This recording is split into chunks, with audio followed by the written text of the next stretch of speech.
नमस्ते दोस्तों, drama unique style में आपका स्वागत है। आज के एपिसोड में घर में तूफान मच गया है।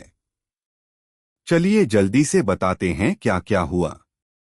एपिसोड की शुरुआत होती है पोट्टू दादा से, जो छोटू को अलग लेकर उसकी पत्नी आहाना के बारे में जहरीली बातें सुना रहे हैं। पोट्टू दादा आरोप लगा रहे हैं कि आहाना ऑफिस में अपने सीनियर रोहित गांगुली के साथ अनुचित संबंध बनाकर प्रोजेक्ट पास करवा रही है और मोटी रिश्वत खा रही है।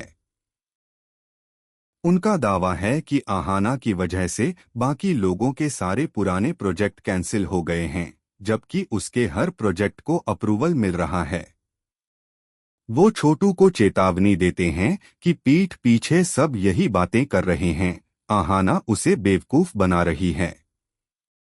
साथ ही पोट्टू अपनी पुरानी शिकायतें भी निकालते हैं कि आहाना ने ही पारो के कान भरे थे, जिसकी वजह से उसका पहला घर टूटा और वो सबकी नजरों में विलेन बन गया। छोटू गुस्से में है लेकिन प्रूफ मांगता है, पर पोट्टू कहते हैं कि उनका फर्ज सिर्फ सावधान करना था। फिर आते हैं पोट्टू दादा की नई शादी की रस्म के सीन पर। नई दुल्हन की भात कपूर रस्म चल रही है। पोट्टू साड़ी लाना भूल गए तो पारो अपनी नई साड़ी देकर मदद करती है, लेकिन नई बहू को ये साड़ी साधारण लगती है और वो नाराज हो जाती है। वो साफ कहती है, पुरानी बहू की दी हुई साड़ी से रस्म नहीं निभाएगी, पहले नई बनारसी साड़ी लाओ।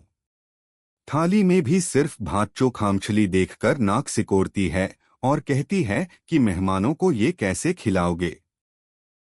वो ऑर्डर देती है, होटल से अच्छा खाना मंगवाओ, ब्राह्मण भोजन की भी तैयारी करो और मेरे लिए बनारसी साड़ी लाओ, वरना रस्म नहीं होगी और बहुभात भी कैंसिल। घरवाले हैरान, पोट्टू परेशान।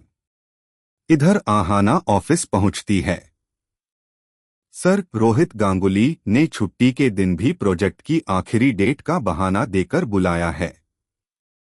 आहाना डॉक्यूमेंट्स देती है, सर उसे ड्रॉप करने का ऑफर देते हैं।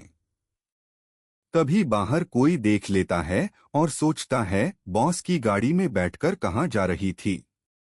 ऑफिस का बहाना बनाकर। आखिरी सीन में छोटू का गुस्सा फूट पड़ता है। वो आहाना से कहता है, आज ऑफिस मत जाओ। आहाना चुनौती देती है, नौकरी मेरी योग्यता से मिली है, तुम मुझे नहीं रोक सकते। माँ बीच बचाव करती हैं, लेकिन टेंशन पीक पर पहुंच जाता है। दोस्तों, क्या छोटू अब आहाना पर शक करे?